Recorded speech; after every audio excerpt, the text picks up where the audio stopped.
What's up guys, Kyla Hutch here, and today in this video I'm going to talk about something that's been in my mind, and that involves Call of Duty. We've all know Call of Duty. We've played Call of Duty.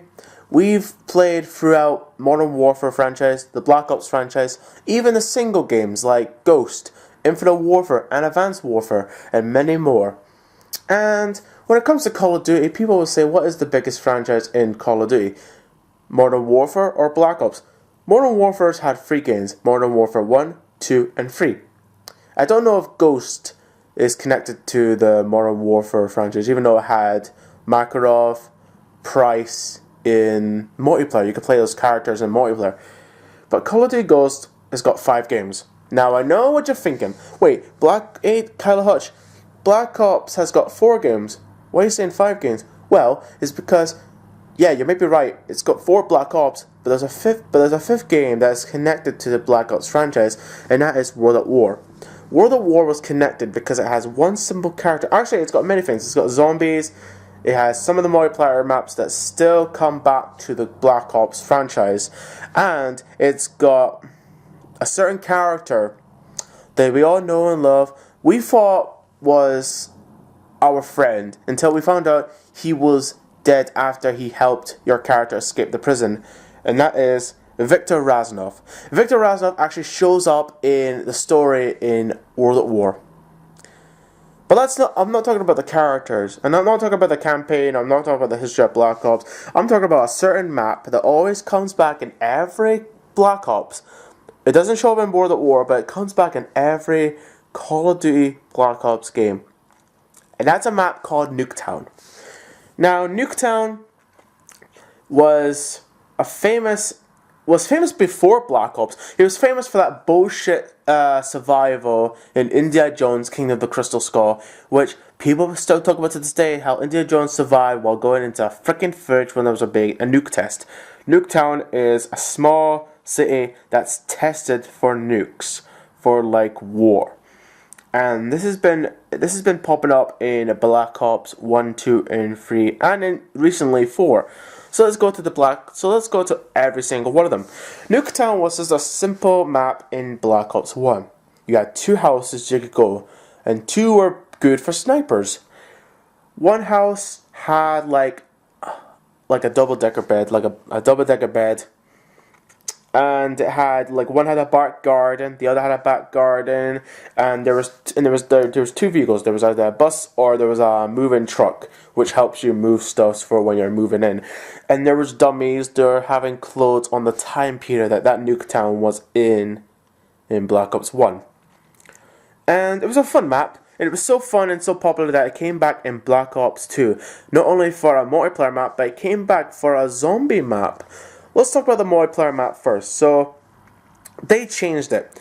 They changed the look of the bus and the moving truck. They changed the costumes of the dummies, the mannequins, and they changed the wallpaper and the look inside the both houses. And they changed it for the time period that they were making for that Nuketown. It was called Nuketown 2025. That was the name of it, but they were changed in the designs of the costumes and the wallpaper you see in the house to make it look like the time period they were making it. I don't know if it was the 70s or 60s. I could be wrong. Let me know in the comment section below what time period those Nuketowns took place. And then Zombies had a Nuketown, and Nuketown looked like it had that big nuke explosion because everything looked damaged, everything looked destroyed. You had the Nuketown sign looked like it was burnt, it was destroyed. Everything had flaming tornadoes. All the houses and all the buildings were destroyed and looked disgusting, looked rotten. And that was the environment they were making for the zombies, because you had zombies and then you have that giant nuke mushroom cloud, and then you have it looked like we were floating, because sometimes when you look out the map it looked like we were hovering in space in the sky or something. And people are saying that this happened after the moon map in Black Ops 1 when you launched the nuke to Earth. So yeah, and then it brought it back in Black Ops 3. But this time it looked way futuristic. I mean, you had these on the moving truck and the bus, you had these something hovering. You had these orange lights just like hovering above it, and I was like, what the hell is that?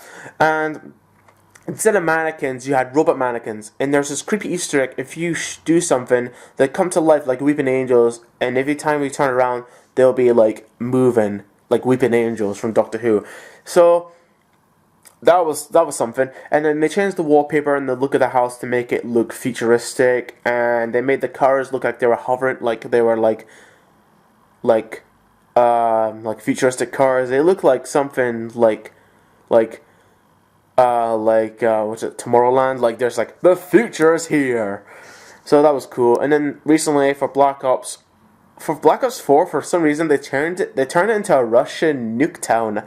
I mean, it has snow. The houses look like they're from Moscow for some reason, and yeah, like it just looks different. I mean, the bus and then the moving truck look different. Inside the house looks different. It just looks kind of cool that they change it from just Nuketown to a different Nuketown each game. This one was different because not only was it a different Nuketown, but it was in a different kind of country, like Moscow. We didn't know what the other ones were. They were like, I think they were like American, and this was the first one that was like Moscow, like Russian, and it actually looks like Moscow with the look of the buildings and like the two houses and the look of the mannequins and like the style and the snow, and it just looked really cool. And I'm probably gonna get a lot of hate for this. I probably might get a lot of hate for this, but I actually like the Nuketown from Black Ops 4 way better than the ones I had before. For some reason, Black Ops 4 has a way better Nuketown than the other ones we've seen in the past. But I'm not done yet. Nuketown, that was not the last time we've seen Nuketown. And now we have seen Nuketown in Blackout. This is that Call of Duty version of Battleground, like Fortnite. When you're landing the certain areas from Black Ops, like you go to the farm in Black Ops 3, you go to Nuketown.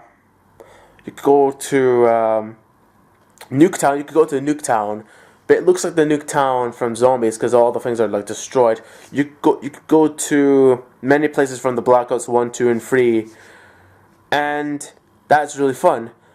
So there it is, guys. That's all the games of Black Ops that had Nuketown. What do you think? Which one's your favorite? Which one's your least favorite? Leave your thoughts in the comment section below, and I'll get to it. Bye.